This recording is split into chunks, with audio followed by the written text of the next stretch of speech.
Okay, welcome Tom to the show. Hooray! How are you? I'm good. Thanks for having me, Ben. It's been a long time. It has, mate. And when was the last time that we actually spoke? It must Pre-pandemic. pre-pandemic, it must be, yeah. Which puts, PP.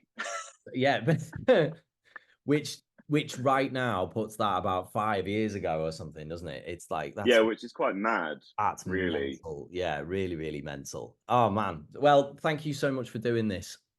And obviously thanks to Maja as well when they show up. So just to kick us off then, Tom, very light and very loose, tell us about, kind of how you got into, I've got a load of notes here that I kind of want to get through.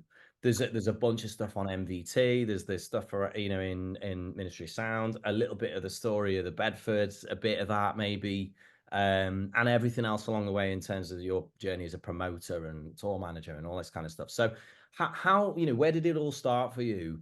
Where did it all begin? From school or something? How did you get into music and in the music business? Yeah, I mean that's a really good backstory. I'll give you the quick synopsis. I started out drumming, so that was my journey in to all of this. Realized I wasn't going to be any good at school, um, any good, much to the family's disappointment. So I took a very non-traditional route of just moving to London, moving to venues, and Right. I've learned the trade as I've moved up the business in 50 years, 50 years, 15 years of doing it. So I've worked in rehearsal studios, recording studios, just making the tea and cleaning and doing the Yeah. front desk, moved on to venues, then started promoting, got more senior in venues, then saw different jobs like tour management and just kept moving forward. And that brings me to where I am now, which is a tour manager, promoter rep, but all things live, basically, Wow. in a Did nutshell. Hey, Hello. Hi. hello. So sorry I'm late. It's all Apologies. right, Maya. How are you? Uh, Pretty exhausted. Yeah, I got home 4 in the morning last night from a big show. So 4 in the morning. yeah, Oh totally. wow, that's okay. Plenty of coffee, plenty of Red Bull and things like that, and I'm sure you'll be all right. And back to work straight after this. Tom, we've just talked about your sort of quick backstory in a nutshell. Yeah. Maya, obviously, I checked a load of stuff out that Tom sent me, but we've never met before, so lovely Yeah, to meet you. And can you tell me just a bit about yourself and just like a bit about like what it is that you do? And I'm aware of totally. stuff, and yeah, but Yeah, I'm really glad to meet you too. It's so cool. So yeah, I largely work in the touring industry, work as a tour manager, work as a merch manager, and touring kind of has always been my background. I started in music, what, 10 years ago, played in bands myself, did the whole thing. Sort of turned into a booking agent after that, just a logical step after booking every tour ever for every band I ever played in, and then I tour mm. managed that thing, so I became a tour manager, and just kind of it's always been sort of a very natural Yeah, progression. you can do it, so why don't you do it? Yeah, Yeah, yeah, exactly. yeah. I really grew up with that sort of DIY mindset very much. It was like nobody else is going to book that tour, so I better. And then I just learned how to do it, and I always had a very international approach to it. And that I think worked out quite well for me. And so these days, I'm mostly in the merchandise game, at least this year, which I'm really fine with. So yeah, that's what I do really. Yeah. So it's a similar story actually to Tom in terms of like, starting off in bands. It's like starting off just Totally. a love of playing music or being a part of it in the scene, Yeah. you know. Well, and I think that comes back to how we met as well, Ben, which is kind of grassroots music venues, That's it. starting out at the beginning Yeah, and learning your trade upwards from there. that's it. I think And everyone, very, and I think we're all very similar in that aspect do you of think how that's an we've got into it. important do you think that's an important route into the music industry, 100%. You can't go and work at an arena without having done 1,100 capacity shows. And if I look to where I am now, I wouldn't be able to do a 50,000 capacity show if I hadn't have done all those tiny shows, because you just won't know what you're doing. Right. Maya, would you second that as well? Oh, 100%. I think maybe that's a bit of a hot take, but I think it should be mandatory that everybody needs to do at least one sprinter tour, in like 100 cap venues, and just kind of go and like have the van breakdown and sort of, go through all of these experiences at least once. And I'm not saying like character building, but I'm saying mostly learning the stress resilience of working at a level when nobody knows what they're doing. Right. Whereas funny enough, over the years, I've found like arena shows and whatnot, to be somewhat easier in a way, than all the small tours I've done, if that makes sense. Interesting. Because like, of course, at an arena, there's a different level of things and more responsibility and so much more money involved. But it's a rock show, you know? And like, at high levels, there's entire teams of people whose job it is to do this thing really well, like do the monitors, do the whatever, right?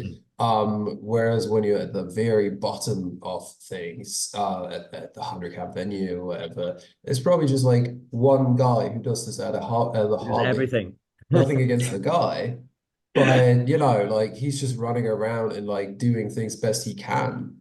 And like I'm running around doing things best I can, but we're like two people trying to do this thing, and there's only so much result we can get from that. Do you know what I Right.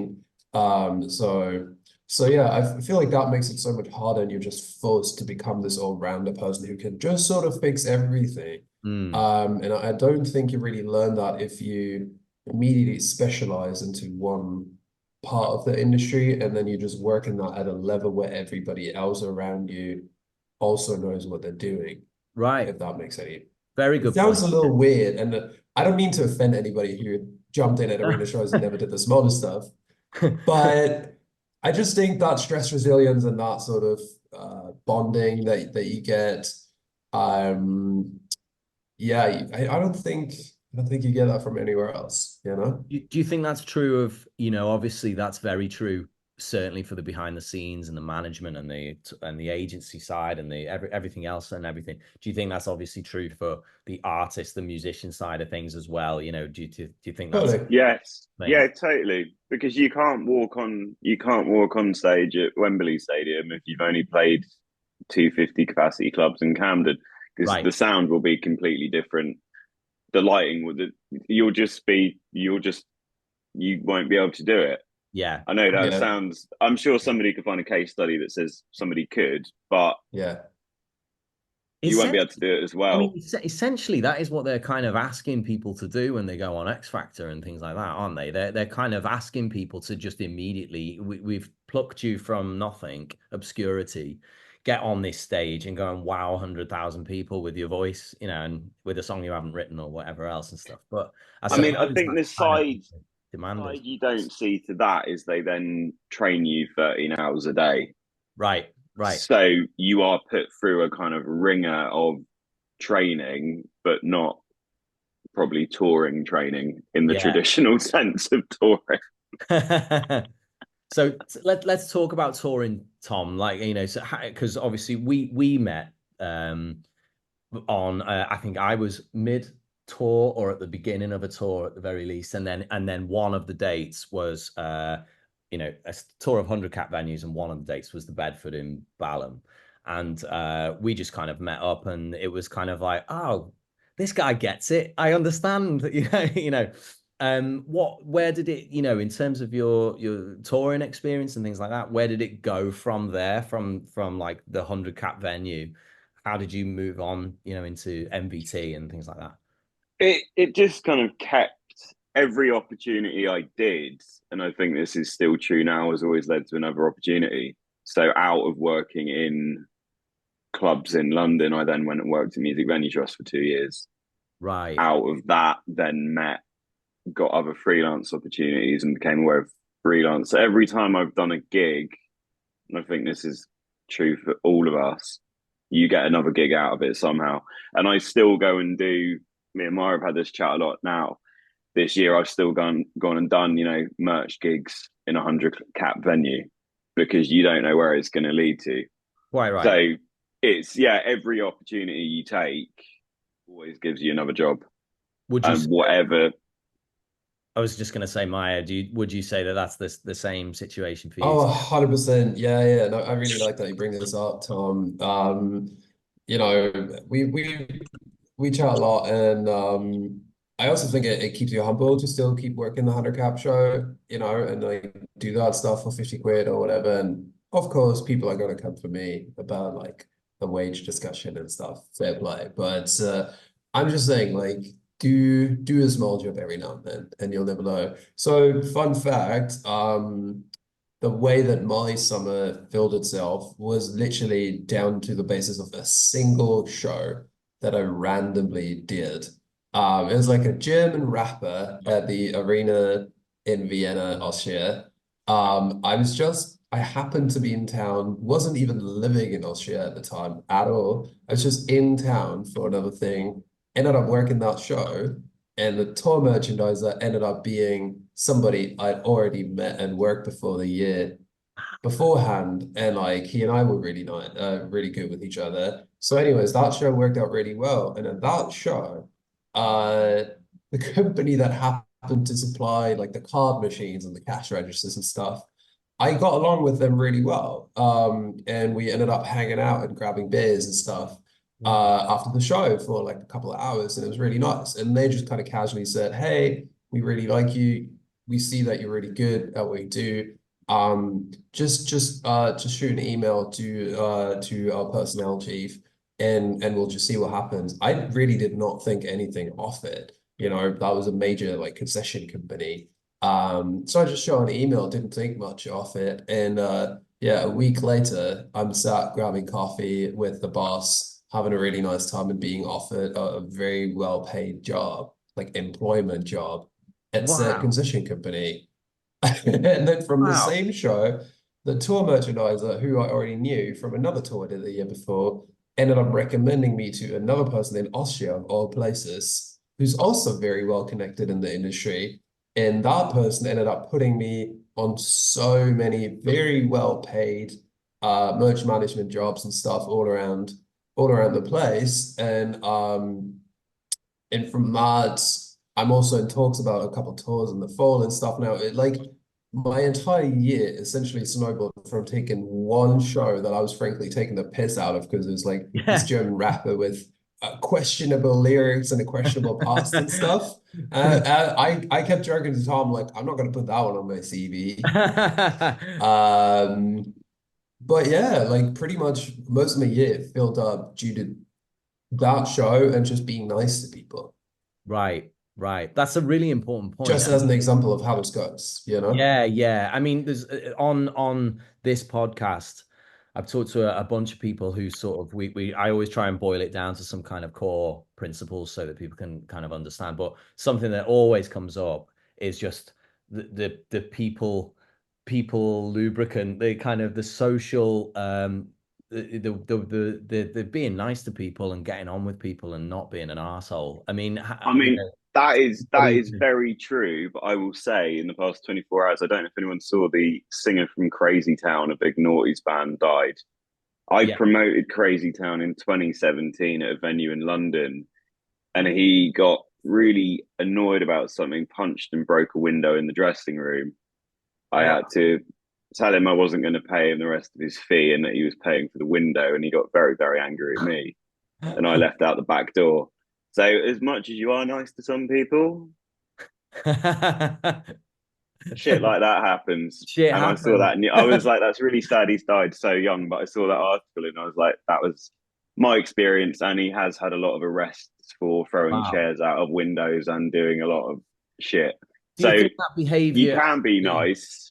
Yeah, you can be. But do you think that behavior then, the sort of the the classic Noel Gallagher's, Liam Gallagher, you know, all that kind of stuff, the aggressive, you know, machismo sort of, you know. It's Do you think that is part and parcel of an artist's success, like to be as upfront and aggressive as that, or does it need to be, or what do you think? no, because I think since we started in the business, the landscape has changed massively Mhm. in terms of that behavior, awareness of addiction, and all of that. I Right, mean, that's a more in-depth conversation, but it's less acceptable to have that rock star mentality now than it would have been definitely, 10 years ago, is what I think.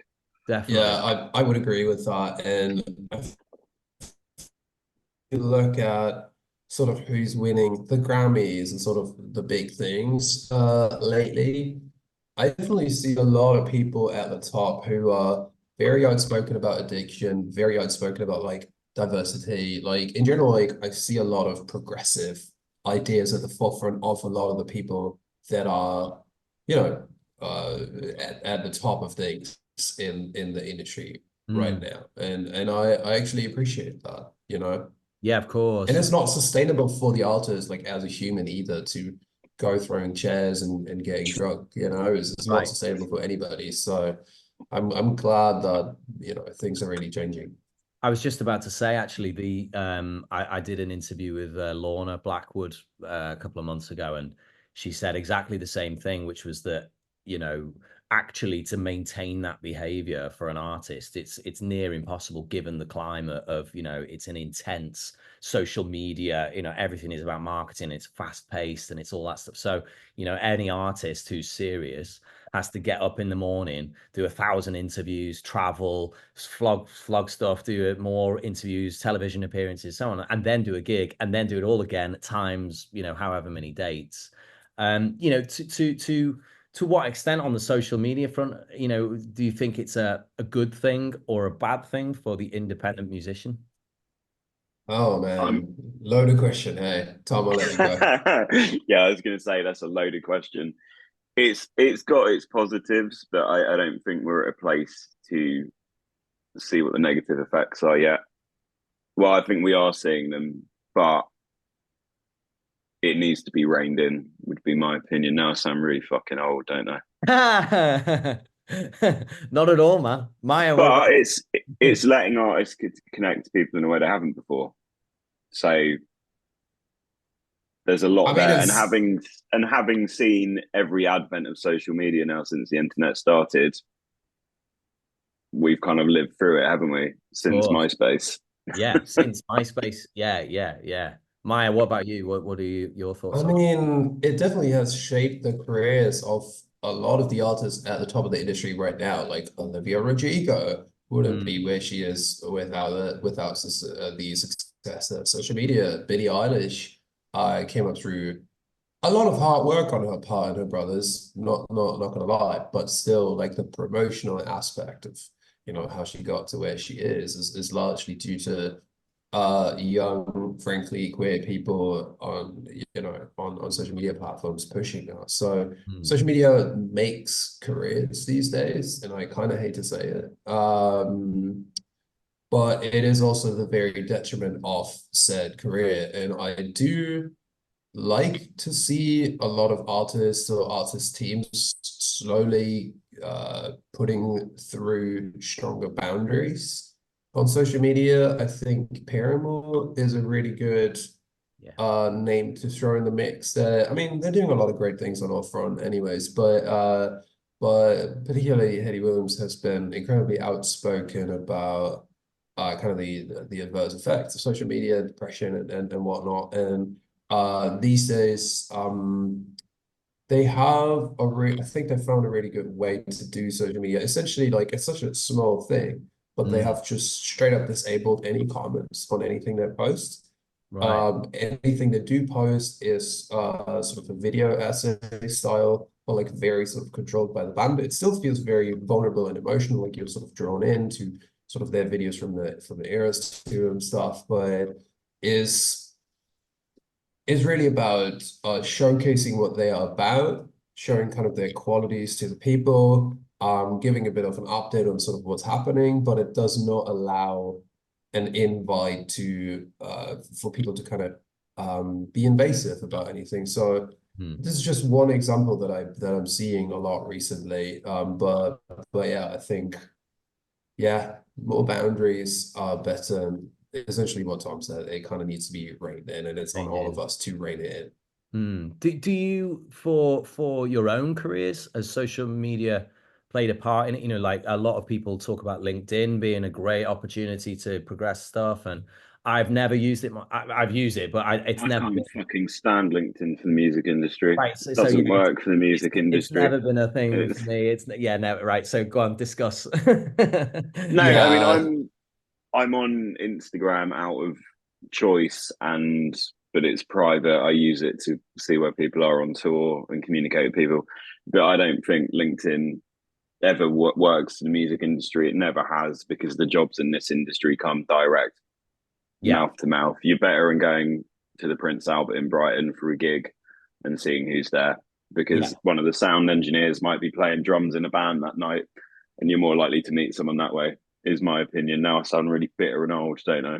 but I was gonna say the same thing. Yeah, I'm 28 years old and a fucking old bitch. Um, Nah, is LinkedIn, I use it to figure out email addresses for people in big companies who like to hide their email addresses.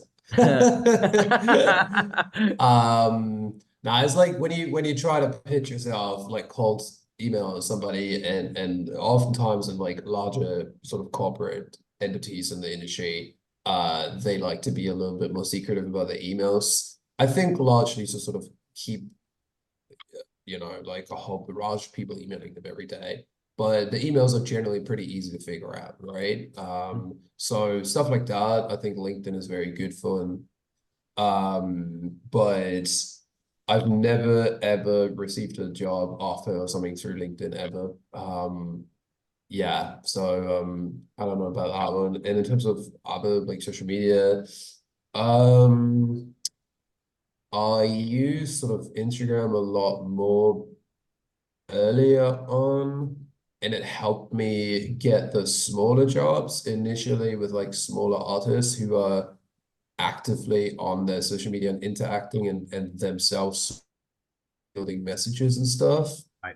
But I noticed I eventually backed myself in a corner where at a certain level, artists will just either get many messages to actually see yours as a crew person or whatever, or they will have given that off to social media manager. So I think you can do stuff on social media for a certain amount of time, or like until a certain level.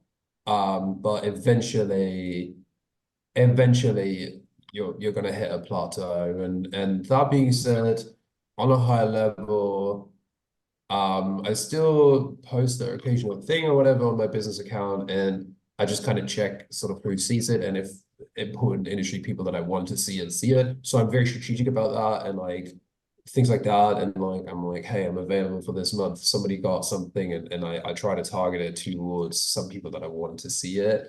Right. But honestly, the best thing is just shooting email to the person, like why go through the algorithm. So long story short, the beginning of your career, social media will get you somewhere, but you get to a certain level, you're gonna hit a It doesn't plateau. matter. Yeah, it's Just go still write an email to emails. the person. It's still emails and Yeah, personal recommendation. Yeah, exactly. Yeah, It always will be in this business. There's yeah. always yeah, somebody that's trying to totally. come up with a new app to connect people and get work, but Yeah. Yeah, never they just works. never work. And I've probably seen about 20 of those apps in 15 years where they're like, we've got a great new idea, and it's like they just never work. It's always down to, oh, Ben needs somebody for this, oh, I'll message, you know what I mean? Like I spoke to this person on this call, oh, they're a merchandise, oh cool, yeah, I'll speak to Maja. It's just Right. how it always has. Yeah. Yeah. Do you find that it influences you when you're looking at, I don't know, a particular artist who needs your help or something like that, and you look at their social media and you say they got 10 followers, absolutely fucking no chance? Or do you look at it and go, they've got 1 million followers, yes, absolutely? Or does it not play a factor at all? What do you think? I Uh, couldn't really give a shit. Yeah, same. Same, totally same. Honestly, pay me well and I'll be fine. Give me Yeah. catering and a day rate and I'll be there. Yeah. I I don't really think if care. you, I think if you're a promoter, you'd be looking at that because you're trying to work out how many tickets they want to sell. Right. But when you come onto the Right. crew side, you want to know what the day rate is. So you're not thinking about It's how many tickets irrelevant. they can sell. It's Yeah. a completely different angle of how you look. Yeah. Yeah, You're essentially trying to just assess, can they pay me? totally. Yeah, My time. it's Yeah. very much that. Yeah. Maya, you touched on the sort of the corporate scene, sort of we were talking about LinkedIn and things, and some of those corporate entities are quite difficult to get hold of and things like that.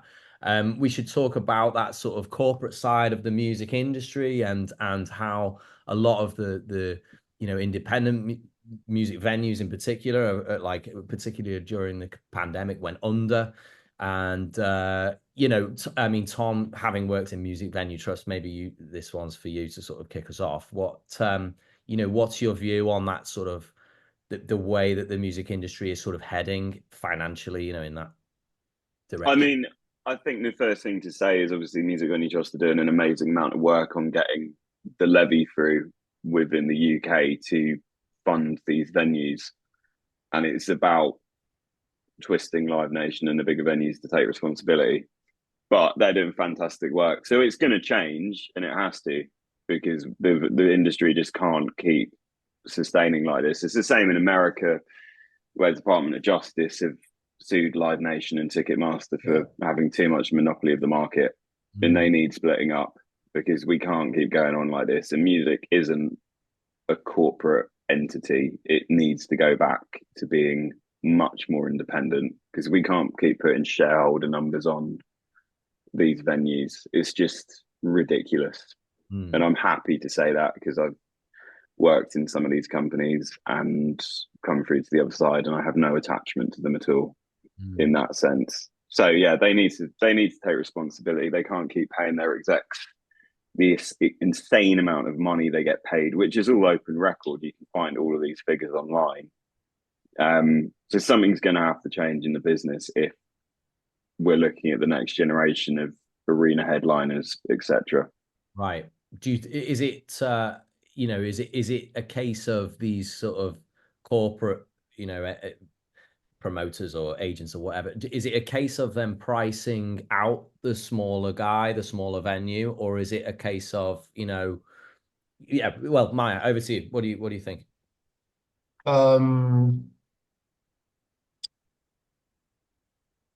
Honestly, can you repeat the question? I blacked out for a second. Sorry.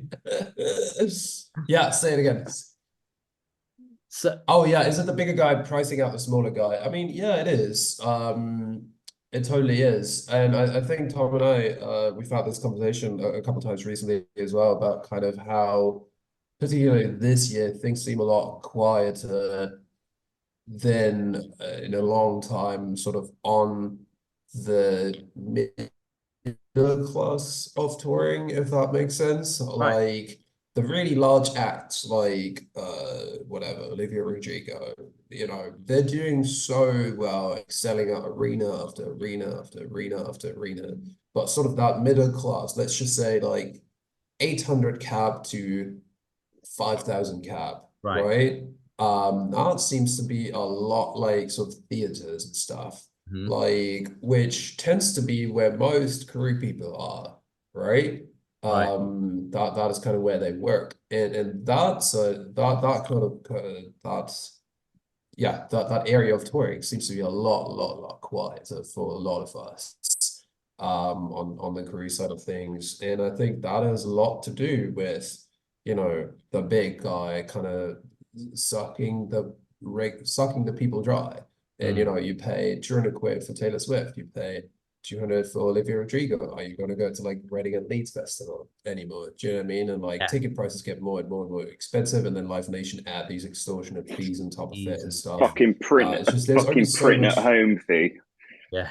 Yeah. Yeah, Print your yeah, own and like there's fucking only ticket at some. home. It's just Yeah, there's only so much money that the punter has. Do you know what I mean? And like the ticket prices rising and everything, like I think people just can't afford to to see the middle class kind of stuff anymore. And so in that regards, yeah, it's definitely the big guy pricing out the small guy 100%. In terms of my own experience of going to concerts and stuff, I mean, I can remember, I think I saw the 1975, I don't know, maybe about a year ago or something. And since then, the only shows that I've kind of seen are the ones that I've either been invited to, I've been a part of, or I'm working them for whatever reason. And it's predominantly because of that. It's because exactly as you just said, you're versed with, well, do I pay 200 quid for this and then 300 for this and then another this, or would I rather just save my money and pay my mortgage and then just kind of go to the shows that I can actually afford, or just go and see some local bands in the local pubs and where there's no, the ticket prices are £5 or something. I mean, Tom, you're a real exponent of like grassroots movements and stuff. Do you want to talk about that and the importance of it? Why is it so important that artists go through that grassroots sort of phase? And Well, it's where they learn their trade, and it's the same for any crew working in those venues. It's how I've learned my trade in the business, and I'm able to do arena shows. And yeah, we have to have them because they can't just go and play Wembley Stadium and be great. And I think it's that connection in small venues as well, isn't it? Like I love going to arena shows and working arena shows, but there's nothing better than doing 100 caps still. Like I still say that, you know. That importance of learning your craft in the business, and it's the same as football. They have grassroots right training from the bottom up to learn how to go and play be in the Premier football. League. Yeah. Yeah, so music should be doing that as well. It's very clear. So essentially, what you're saying is that the danger is that, of course, these grassroots venues, they go under or they fail to exist for whatever reason because they're being priced out, and then of course it kills the next generation of Ed Sheeran's, Olivia Rodrigo's, and so on and so forth, because they no longer have that platform to be able to learn the craft and come up through the industry as they should. Yeah, 100%. And we can't. I mean, Live Nation can't keep putting on the Rolling Stones or Stevie Nicks for much longer. With all due respect to those artists being great, but they're not going to be going much longer. You know. Yeah. Of course. To what extent then, for an artist, given that they've got to go through all this like I totally agree, by the way. I mean, that's my route as well, just like playing in pubs and bars and wedding gigs and all that. It's so important, and I still do those today. I still go and play for 50 quid and go and because, as you were saying, Maya, it's really important to hone and keep involved on that ground level and keep sort of the audience interaction and all of that for an artist. To what extent is it important for an artist to maintain their identity throughout that and not get bought, cajoled, suppressed, whatever, throughout that journey, and as they grow? Tom. I was going to say, I was waiting to take this one. But I think on that journey, they learn the business side of it as well. So that's why, again, it's important because, Enter Shikari have just done an arena tour this year and put £1 back to small venues on their ticket price. Right. So it is possible, but they're aware of where they've come from as they've got bigger. So artists, so the learning responsibility within that grassroots system is the same for artists as it is for crew. And you can't really sidestep it unless you take the X Factor route, but then you're not really grassroots artist. Yeah, of course.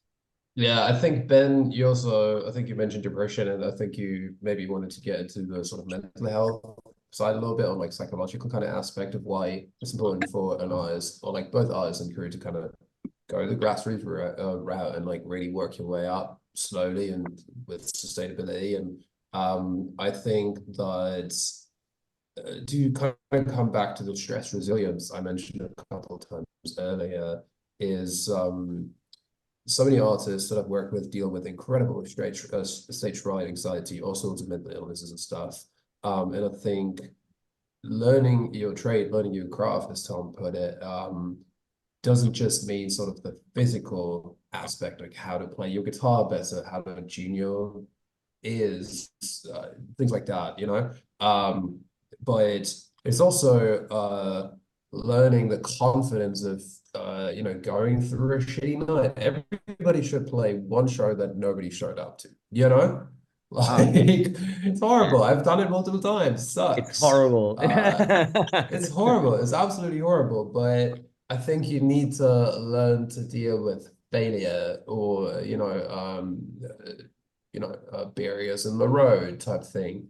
And I think you need to learn the confidence of dealing with, I don't know, somebody heckling you, or you know, some drunk guy, you know, being invasive towards you or something. Not that I wish on anybody to have these experiences, but I think emotionally, in order to build the fortitude, uh, um, to be able to withstand the great pressures that come at arena level, stadium level, whatever, I think you need to build them up step by step. And I like to compare these things to like sports, because like in my youth I was in the sports world a lot and stuff. Like, um, you need to do training from the ground up in order to play a great game in the pro leagues. Do you know what I mean? Like that doesn't just come from nothing. Like you need to build up the muscle memory. You need to build up the mental confidence, and you need to know how to deal with a game that you lose, but also knowing that the next game will always be around and you can win the next championship or whatever, right? But you don't learn that just by being put in the Super Bowl, you know? Right. Right. And if you lose that Super Bowl, what the fuck are you gonna do? Yeah. You know, like You've got nothing. like you need to, yeah, you need to, and sustainability to me is building up fortitude.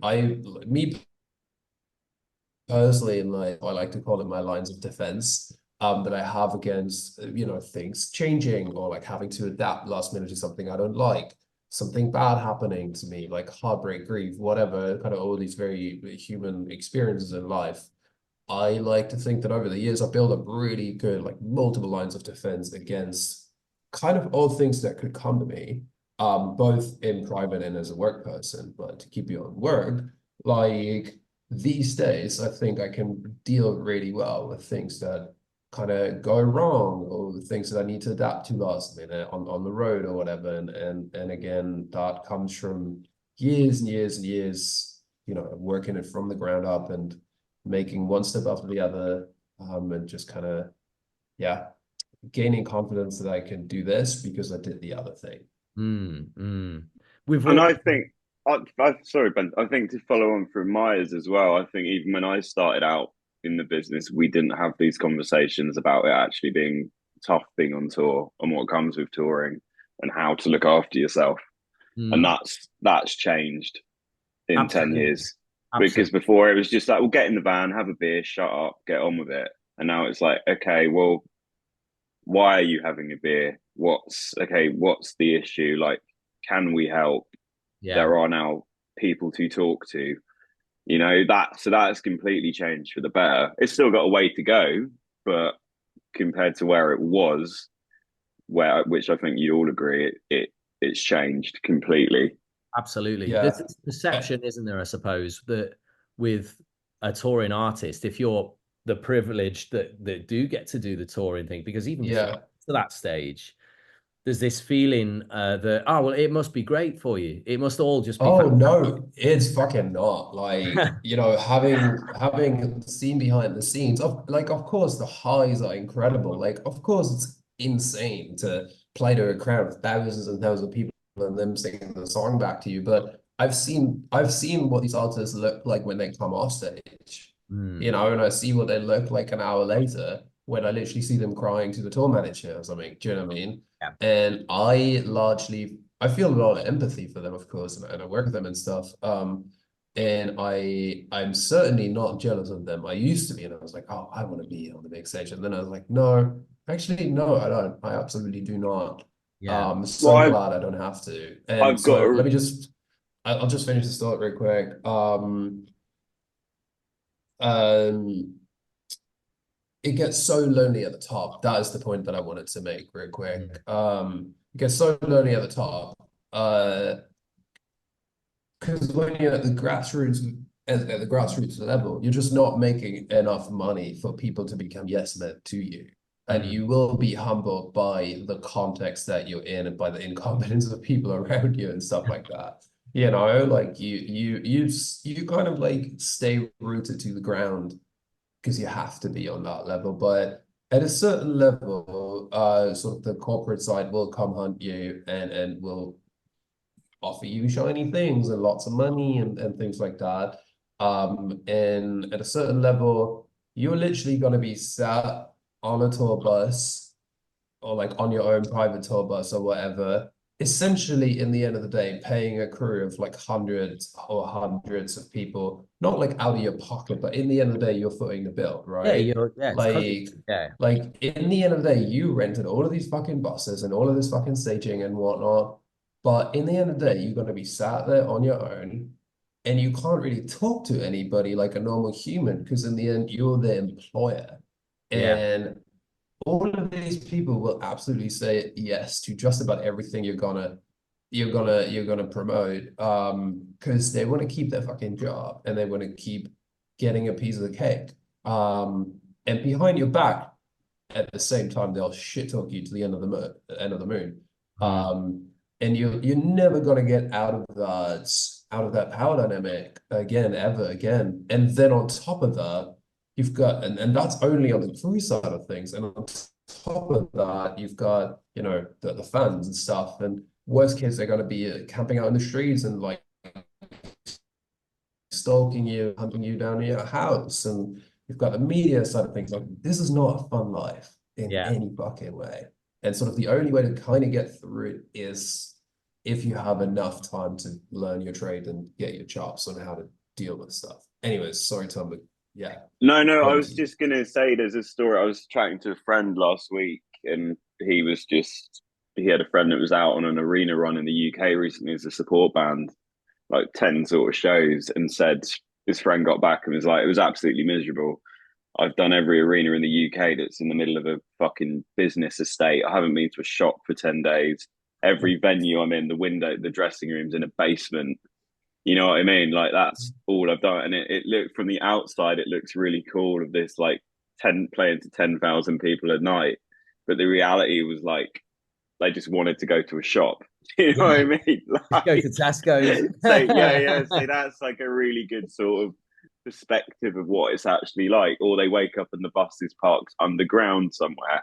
Yeah, You know what I mean? Like it's just yeah, it's unbelievable. I remember I went to see Carl. Tom, do you know Carl Lewis? He's a TM. He's does a bunch of things. no name. Didn't he do Uh, Mahalia that we were he did discussing Mahalia. earlier? That's right. Yeah, that's Yeah, okay. So he's done that's a how we couple. went to But that. I interviewed Carl on this podcast as well, and his episode's coming soon. And I remember as we were sort of on at the end of the episode, he said, "Oh, I'm with Holly Humberstone in Manchester. You should come and just say hi." You know, so I said, "Oh, great, I will." So I went to go and see them. I can't remember the venue, but they'd been camped outside this venue for hours in a van, just kind of like, "Do we go in yet? Do we go in yet?" And then they eventually went in, and Carl was like, "Oh, this is Holly," and I'm like, "Oh, hi, Holly. You know, right, well, congratulations, Brit Award. This, that, you know, anything." She was she's such a nice person, you know. And then she walked about 10 meters into the venue and then immediately was showing the backstage area. And I'm not joking, the backstage area was like the size of a toilet cubicle, you know. And she was like, "I'm just gonna have a sleep here and I'm just gonna, you know, just get me some water and stuff." And they were sort of like, "Right, just stay here for the next 6 hours until showtime, you know, and stuff." And it all came flooding back to me, you know. I was like, God, I remember this, like this vampiric existence that you have to live, you know. And it's kind of funny and it's kind of good. You Yeah, can totally see how the prolonged exposure to that lifestyle would just fuck you up, wouldn't it? You know, just anyone, you know, I don't care kind of who you are, you know, it's almost a prison of well, your own. and then you add in, then you walk in, and there's a fridge full of beer in the corner that gets refilled for Right. free. Like what? Like, Yeah, what other workplace do you get that? I know. So anyone in their right mind is clearly going to go, "I'll go on then." You know. Yeah, it's when you discuss it like this, it's a very strange existence, isn't it? It is. It is. So to kind of like, summarize and sort of wrap us all up then, like why are we doing it then? If it's this crazy and it's this mad and all that, and why do it? I think that's a good way to close it, isn't it? Because it's still it's still a privileged job. You get to see so much stuff. You make really good friends, and you get to put on a really good show. And you're not working a 9 to 5. Like, I still love the variety. I don't know what I'm going to be doing week to week, and I think that still makes you want to do it. Mm. Yeah, I'm with Tom there. The variety. Also, in the end, I made my hobby my job. I still like a live show. Like I was working this show at the National last night and watched a couple songs. And it was fucking awesome. And otherwise I probably wouldn't have seen that. And yeah, it's I love live music and I love connecting people and seeing people connect. And then people kind of I like to be part of something that's bigger than me, Mm. but in an environment with people who at the very core sort of share values of kind of empathy and yeah, empathy for humans around them. And I think you can't a lot of jobs you can't exactly say that about. Mm.